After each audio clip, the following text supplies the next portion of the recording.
这一个学期也是感觉好像很快就过去了一样。的确，时间过得很快啊。想当初刚从台湾来吧，8月中的时候，想现在已经又要11月底了，已经要那个了，已经快进寒假了，我的天呐！大家现在如果看到这个影片，可能那个时候也差不多，大家在 Finals Week， 所以考试加油，期末考加油，放个好寒假。OK， 今天是我们台味奉承的第2集。那今天我们的主题会是叫做 Weekend Getaways， 周末小旅行。那我们会 cover 说我们在这边的一些旅行经验。那不管说是亚利桑那州内的，这是凤凰城周边附近的，或者是我们在州外的一些各种美国的旅行经验，我们大概都会 cover 一下。我们今天请到的特别来宾是 Andy。What's up, guys? This is Andy, A.K. 安迪社长。没有啦，这是我自己的开场白，因为我自己平常就有在做一些 YouTube 啊，或者是更新我的 Instagram Reels， 跟大家分享我在美国的日常。今天这个主题算是 Chris 找到对的人了，因为我平常就很喜欢出去外面旅游，去看看不同的文化，体验不同文化、不同的城市。So It's an honor to be here, to be the guest speaker. 没事，我觉得请你来也是蛮那个的。你自己也是，我知道你有蛮有趣的一些旅游经验，所以我想说 For sure. 对你肯定适合这一集。其实我想要找他来上 podcast 的时候，我就在想说，OK， 这个大概怎么样的东西会特别适合。然后那个时候我们是正在开车往 Tucson 的路上，然后那个时候 Andy 说不然有没有跟旅行有关的？刚好有一集，然后我马上把他拉过来做这一集了。OK， 那 Andy 我先问一下说，你自己是很 enjoy 就是说各种长途旅行之类的人吗？ Yeah， 我觉得只要我有空，只要假期有时间，我真的很常的去排，要么在州内啊，或者是去州外旅游。就是我其实是一个 outdoor person， 我不喜欢待在家里面。我觉得假日就是一个很好的机会，让你去学习课本以外的事情。所以我是一个非常喜欢旅游的人。Chris 跟我其实算是很好的朋友嘛，很常就是一通电话，很及时的，要不要去哪里？要不要去哪里玩？我们就走了，就基本上没有什么planning， you know， 很多都是很即兴的旅游，所以overall 我是一个很喜欢往外跑的人啊。每一次只要有人约我，都是二话不说，马上行李箱当天马上准备好，之后隔天直接上路。那先问一下，因为这一集毕竟名字叫做 Weekend Getaways 嘛，就是在周末的一些小旅行。周末2天的假期，或者最多可能因为你选课的东西有3天的假期，你可能也去不到说特别，可能像美国东岸啊什么的特别远，所以很多人会是选择说州内其实有一些不错的景点。那你第一次在 Arizona 州内玩的特别的一个点，你记得是哪里吗？第一次哦，因为我是2022年5月来的，学期跟大家比较特别一点，因为5月都是大家回台湾的时间，我是5月的时候来的，所以我来的时候很多朋友都不在这里。我还记得我第一次的 road trip 是因为我有一个大陆朋友，他因为一些原因，他的签证出了一些问题，然后那时候我也才刚来，还来差不多不到1个月吧。对，然后他就有一天他就打电话给我，他说 Andy， 你可不可以帮我一个忙？我说 OK， 帮你什么忙？他说我要去墨西哥，你可不可以带我去？我说墨西哥、yeah， 我说 why why you have to go to Mexico？ 你为什么？就是我很 shock， 就是你干嘛突然要去墨西哥？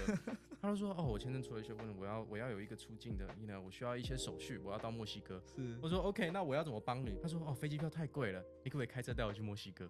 然后我直接 what？ 天哪，我从来没有这个经验然后第一次开长途就要跑去墨西哥 ，yeah， 然后我就想说OK fine， 反正也蛮好玩的嘛，就是我就是说我是一个很喜欢往外跑，然后喜欢做一些很冒险、尝试不同事物的人，所以我就 OK 好，那我们就一个假日吧，我记得是星期六，我就说好，那我们就去去墨西哥。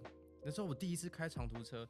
跟台湾最不一样的地方就是，因为我住台北嘛，我台北人。你如果从台北往南边开，其实你会看到很多不同的风景嘛，就是比如说到南部啊会有田啊，或者是有山啊。No， 我从凤凰城开到 Tucson， 再从 Tucson 开到 Nogales， 将近两个半小时、3个小时的车程，全部都长一样，整条一模一样的路。然后就是你知道，在美国开长途车最怕遇到一个问题，就是你会很容易想睡觉，但是在台湾不会，即便是长途不会，因为风景的不一样嘛。然后我就开想说，为什么开1个小时，我感觉我还是在原地。然后我觉得这是一个算蛮特别的经验了，又是第一次 road trip。不过那一次旅程真的蛮好玩的，就看到了，就是之前在台湾只能在地理课本上面看到了。美墨边境的墙 ，yeah。然后那时候我也做了一个 vlog 来记录我这次的旅程，然后整个旅程真的是算是大开眼界吧，就是你从来没有机会去看到那座墙，虽然它就只是一个墙，它就只是一个边界。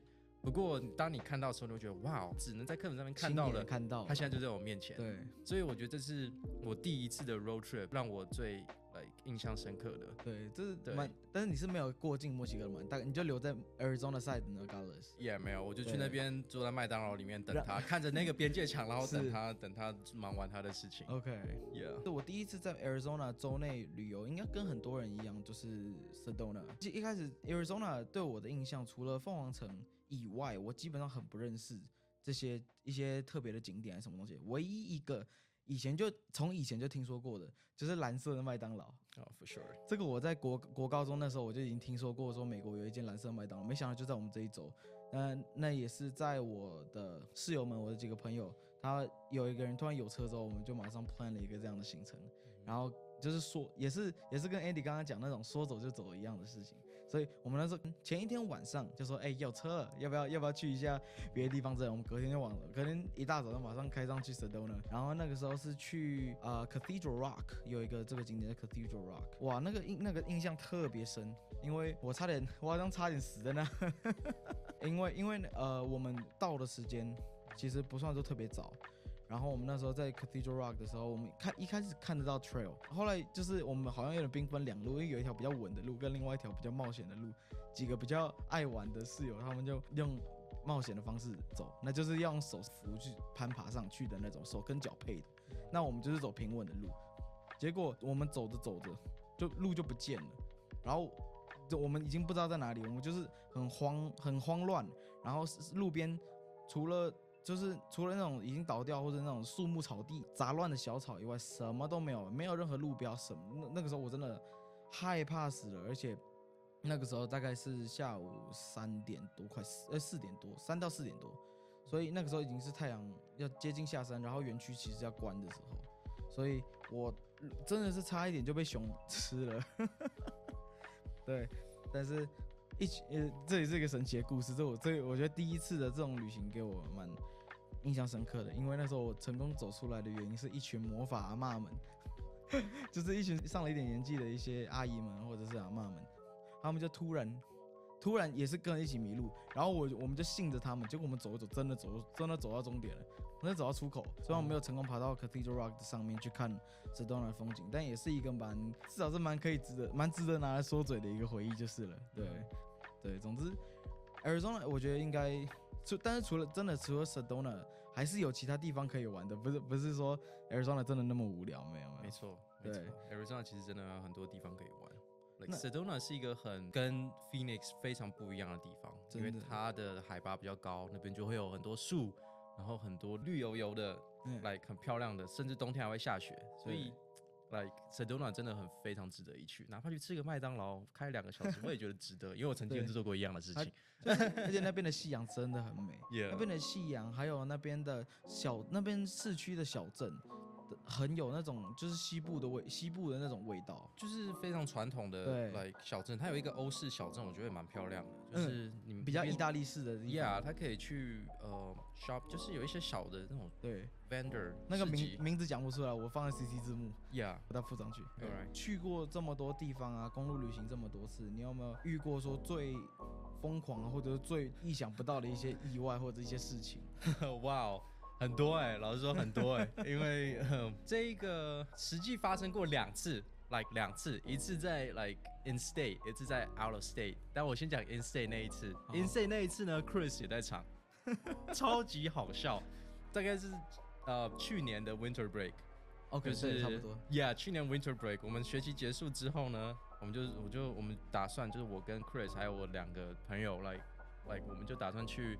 北上去Grand Canyon 跟 Antelope Canyon， 就是羚羊谷，然后大家应该有听过羚羊谷，就是要往北开大概5个小时吧。对，所以我们的计划是会先经过 Grand Canyon， 然后 Antelope 的话有点在边界，在一个叫 Page 的小镇。对，那其实你往北开就是大自然、沙漠、岩石，就没有什么东西。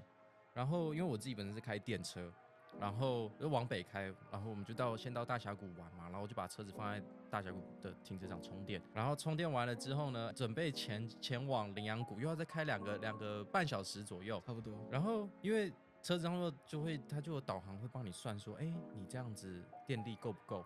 然后我那时候要出发的时候看，电力是够的，你到那边是可能还有20%、30%是够的。我想说 OK fine， 那我们就不用担心，我们就慢慢往 Antelope 开。那时候也已经黄昏了，开着。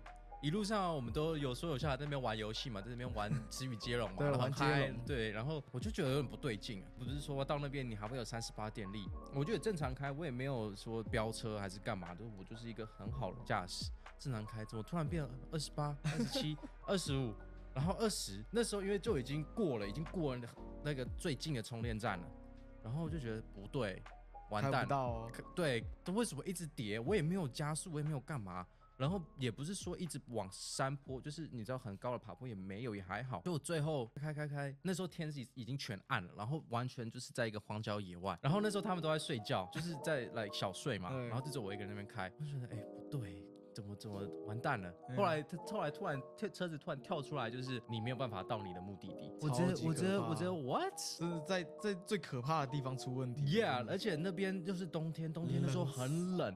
所以，如果假设我的车真的 like stuck there， 我们是真的会出问题，就是你没有暖气，然后也没有人，也没有拖车，也道路救援不可能在晚上跑。那边的讯号也很不好，很难叫道路救援，就算真的需要叫。对，所以后来我就是 OK， 我就慢慢的踩，原本我大概开60嘛，就开到30，一路上慢慢的开，然后我直到充电站还好，我到充电站的时候是剩1%，然后那时候 Chris 在充电的时候跟我讲说，其实你在开车的时候，我有起来。对，你自己说。对，那个时候就是因为很荒唐嘛，但是因为另外2个朋友是睡着，但是我那时候后面不敢吱声嘛，说我有在后面也是在祈祷，然后我说能不能到，撑不撑得到？我的天哪，我不要卡在路边了，我上什么脏车啊？就这样子，对，那个时候真的很可怕，但真的是。我觉得有一部分应该是因为那边也是太冷了，所以电池没有像平常的那个续航力这么好。True， 也是一个很特别的、很难忘的经验就是我不想再遇到第2次了。很遗憾的，我又有遇到第2次，但在州外吗 ？Like out of state，但我觉得那次是我自己作死，就是俗话有一句话，不作死就不会死，但是我那一次就真的自己作死。经过这2个经验，就是有一点。很重要就是安全，就是美国不像台湾这么的方便，道路救援随口随到。对，你扣一个道路救援，你可能要花很多钱，又要等很长的时间，有可能在无人区，你要等到隔一天。是，所以在这边要跟大家分享一个观念，就是玩归玩，安全一定要摆第一，玩归字面。对，我自己的话，算是一个 out of state 的经验。那个时候也是同一年的 winter break。那个隔了一小段时间，接着我去新墨西哥州。cool。对，那个时候有一个，这是也不算是特别疯狂或特别怎么样的事情，但就是一个蛮值得吐槽的一件事情吧。那时候也是跟几个好朋友去，那个时候很好笑的是，我们进去某个国家公园，我们进白沙国家公园，然后因为在那边他们有那个checkpoint， 就是 border check 的custom border 的那个，就是一个检查站啊。对，那他就会不一定跟你要证件，但可能还是会至少问你一下你在这边你是什么身份啊，之类的。然后那个时候我就是可能是对方讲的也不够清楚，或者是我朋友也没听得清楚。那时候我朋友做驾驶，然后检查的人问说：“你们是本地人吗？”我说：“不是。”他说：“哪里来的？”驾驶完全听不懂他在讲什么，他就是讲：“哦，我 from ASU， 我 from ASU。”就是啦，你是 ASU 真的，但他绝对不是在问你这个啊。他作为边检，他不可能是问你是读哪间学校啊。然后反正我就赶快把那个好像把话筒抢过来一样，我就把它推过去，然后我马上接着就是我来接手。那后来他就接着问说，你们是什么身份在美国？然后那个驾驶又听不懂了，然后我那东西什么乱回一通，我说我没有，他就说我们护照在后面，我们护照在后面。然后我那时候又得接手了一次，然后我就想说，你这关搞掉的话，你是要害我们坐牢是不是？对，刚刚讲到，就你刚刚讲一些州内旅行的一些糗事嘛，跟经验。那你觉得 Arizona 的景点里面有哪些地方是最让你可能说惊喜啊，或者就是单纯论地点，不是论那些可能开到没电了什么？论地点来说，怎么样最惊喜或者是最印象深刻的一些景点？ Wow, that's a great question. 因为我不得不说，亚利桑那虽然说它当然不像洛杉矶啊或者旧金山这么城市，这边的自然，这边的一切这种地质景观的东西，是我自己对 Arizona 最喜欢的一件事情。但我就要公开我的我的秘密基地嘞。好了，没有啦，没事，反正我自己是很喜欢开着车无聊就开着车在附近转嘛，兜风的，对，兜风，然后看风景，晚上也是一样。所以有一个地方是我非常喜欢的，叫做 Saguaro Lake。Saguaro Lake 是一个，它就是一个湖。对。不过那个湖呢很漂亮，因为它在有一个湾，它有一个小亭子，然后有些时候晚上没事，我就会，比如说送那个做完，然后就想要出去走，我可能就会我就开到那个亭子，坐在湖边，看着星星，然后坐在那边发呆。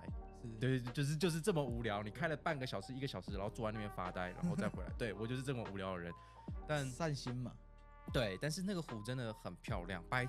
我有白天去过，白天就是很多人会去那边游泳啊，或者是划那个那个船，然后就是你的那种大家都会去湖边，但是晚上它又是另外一个景，晚上就是很安静，没有人在那边，然后也没有光害，所以我自己非常喜欢，就晚上的时候去，你可以看着星星，然后听着那个湖拍打岸边那个声音，我觉得这是一个很享受的一个独处的地方，这是我自己的私人景点，对吧？跟大家分享。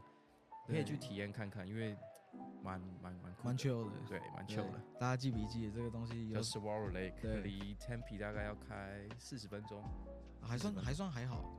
对一个 road trip 来说，那我自己的话，我跟其他身边的人一起出去啊，在州内的话，我自己蛮喜欢的，就是蛮惊喜的一个地方，对我来说是。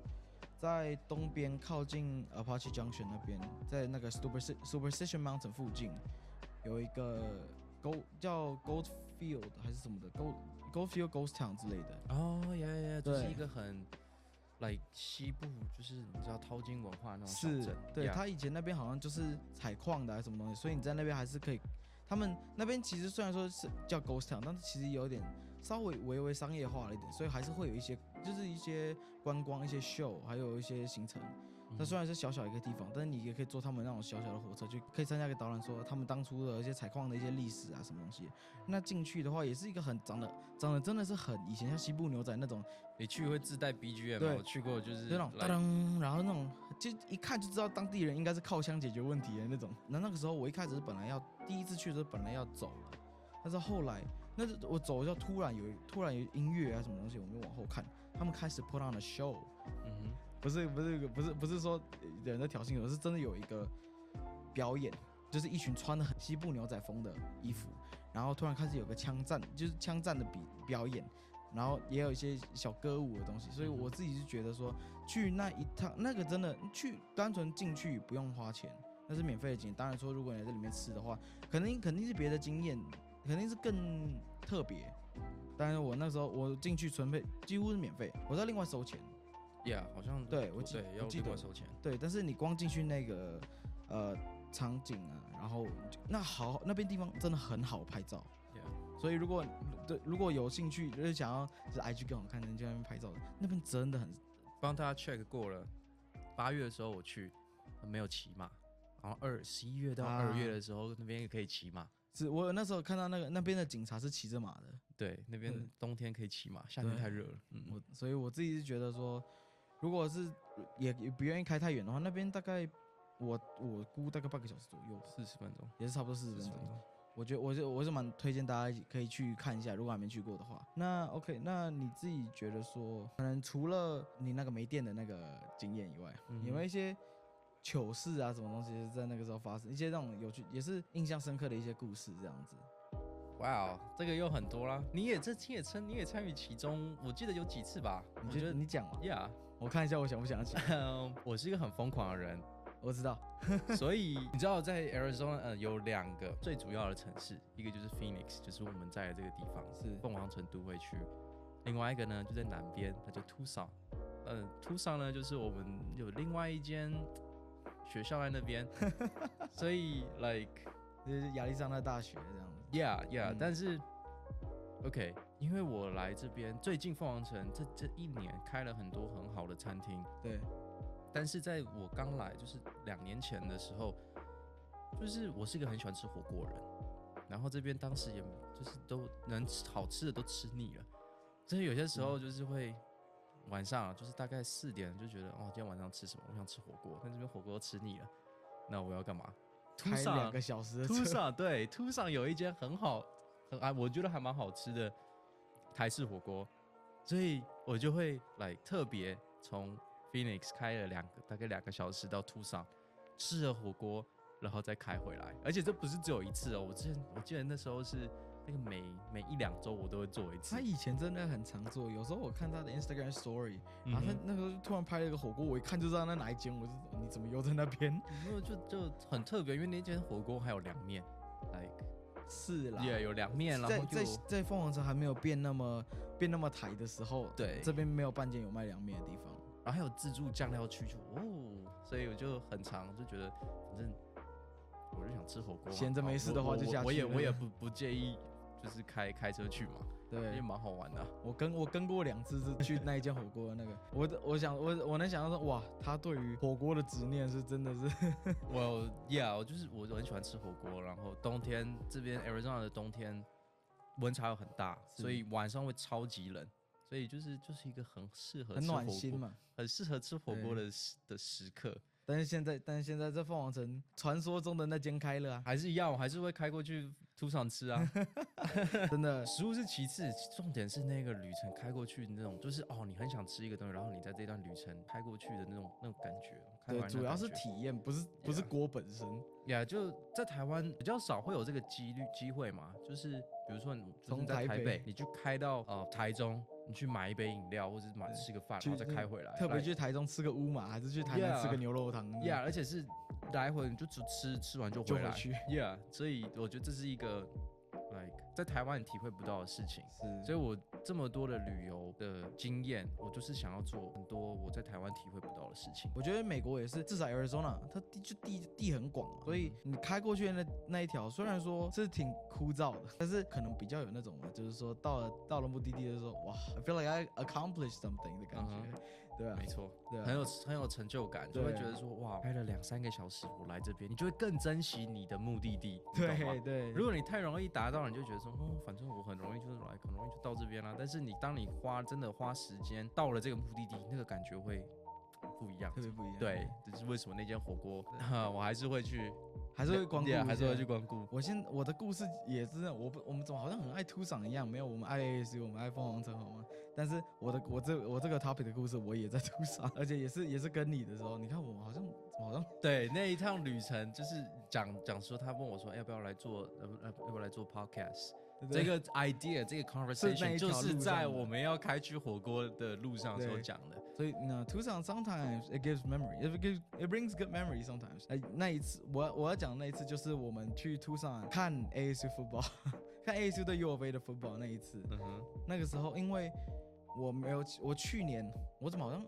你看前2集都听到我没抢到票啊什么的。对，那个时候在 ASU 的 home game 对 BYU 的那个最后一场，那个时候真的是因为那个太难抢了，但那时候又是我们在那种冠军势头上，所以那时候爆抢，然后我完全没抢到票。我那时候想说不行，我们表现这么好的一个赛季，我不能就此结束了这个行程，所以我马上那个时候我们就去对 U of A 的那一天比赛前一天，我就问 Andy 说 ，Andy 来不来啦？Tucson去那边看 ASU 对 U of A 比赛。然后好啊，就也是二话不说，又是每次都是这样。然后隔天真的往南下去Tucson，然后去看比赛。那个时候我们都有穿 ASU 的东西，但是我是穿整个就是那个时候特别那个金色的 jersey， 或许哪一天我那时候就穿这个来录 podcast， 然后很亮。然后我们那个时候，因为我们在Tucson有一间我们之前还蛮喜欢去的一间面店。我自己觉得他们的牛肉面在 Arizona 整个地方来讲，它算是前几名比较像的。对，那个时候我们去里面，然后因为在比赛那一天，城市就跟 ASU 也是这样，就是城市那个时候会特别的多人，然后你就看到大家都穿 U of A 的东西，然后我穿得很亮，在那个餐厅里面，所以我就那个时候赶快回车上拿我的长袖把它罩住，然后结果最后我们就是几个也是几个屁孩一样。那时候我跟 Andy 讲说，来啊，现在敢不敢拖啊？在这边拖，大家看到你是 ASU 来的，然后反正那个时候我们就拖着，我赶快闪。对啊，那时候在餐厅没有吃完，他就说，因为我也穿个外套，然后里面是 ASU 衣服，他说你敢不敢把外套脱？我说哦我敢啊，我就把外套脱掉，然后他就跑走了，因为我们在我们后面有一个 like UFA family， 整桌 UFA 大桌的。然后我想说啊，你为什么要跑那么快？你不是你提出来，你为什么要跑那么快？我就惊啊，对吧、怕被打，对不对？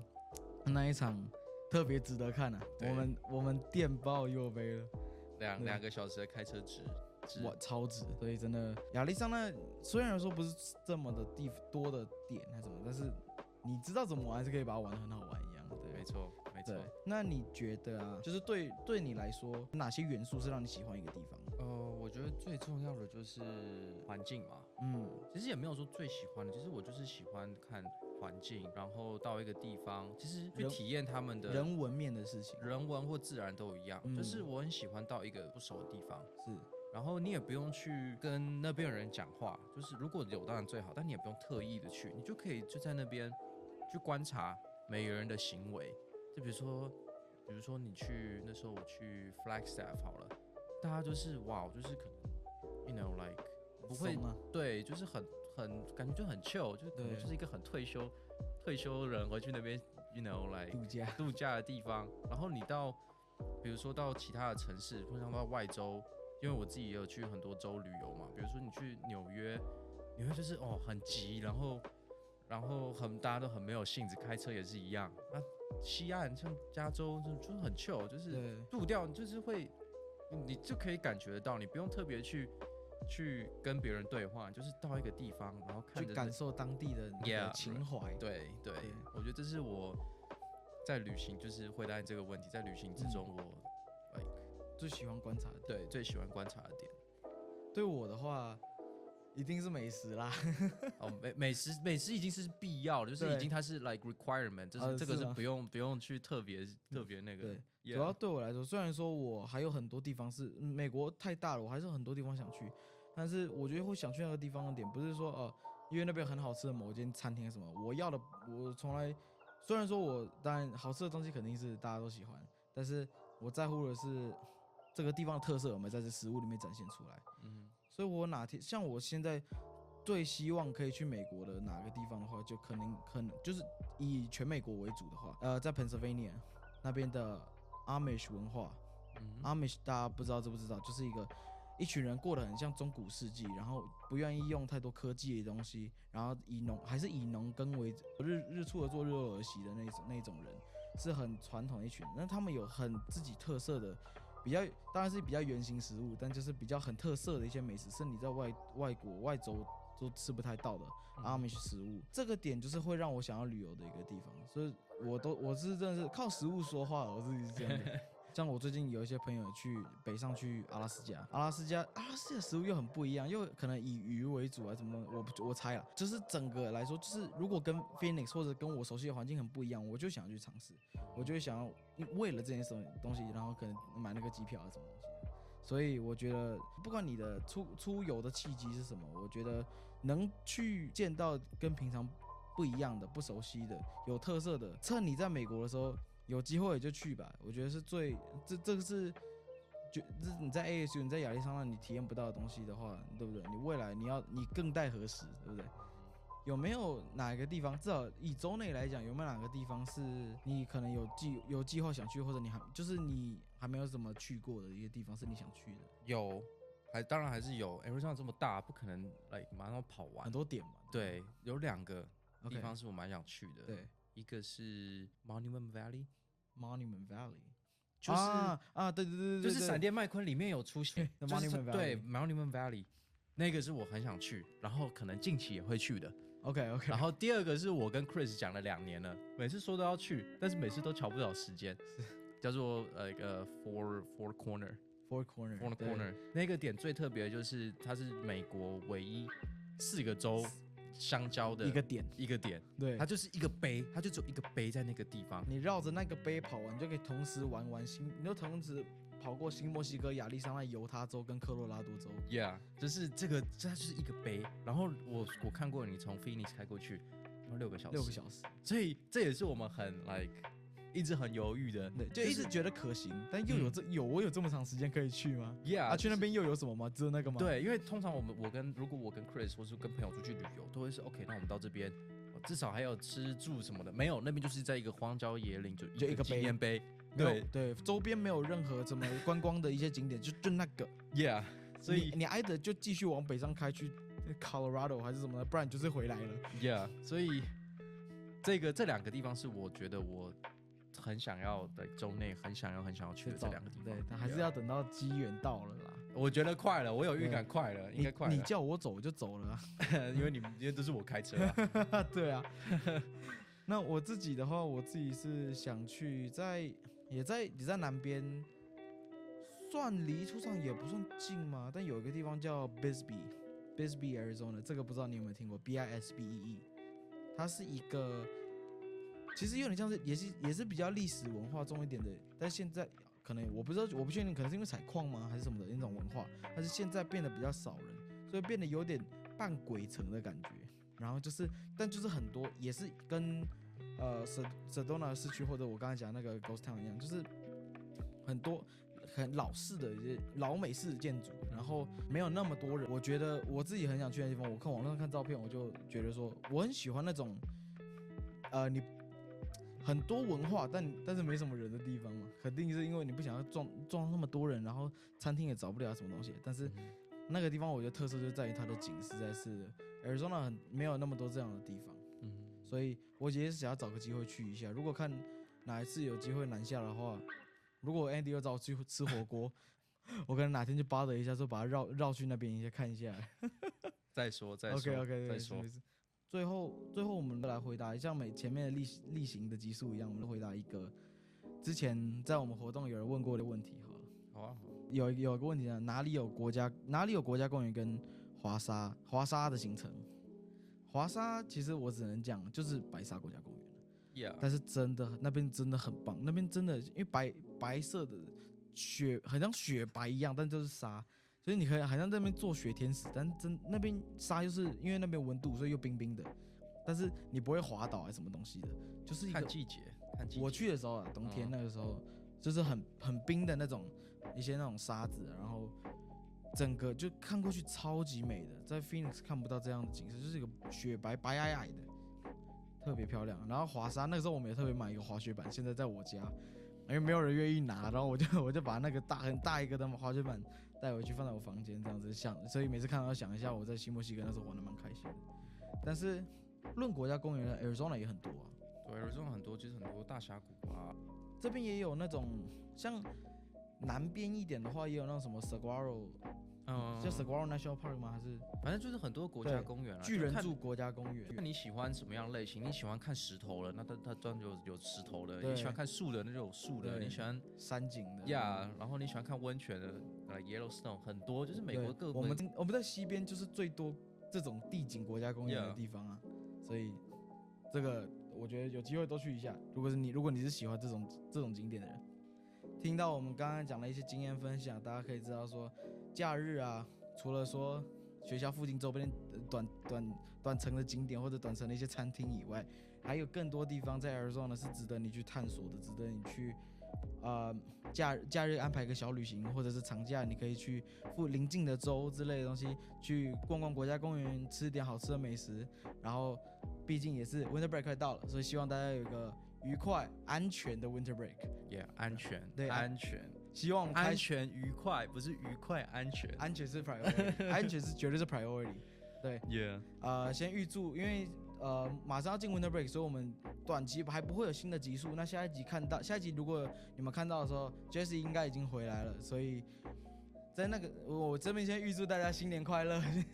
新年快乐，新年快乐！好奇怪，现在11月，很奇怪哦。对，好，那谢谢大家今天的收听。那希望我们未来活动还有我们自己的 podcast 有你们的参与，有你们的关注，那我们这个部门可以继续活下去，越做越好，这样子。好，谢谢大家，今天这一集就到这边，大家再见，拜拜。谢谢大家，拜拜。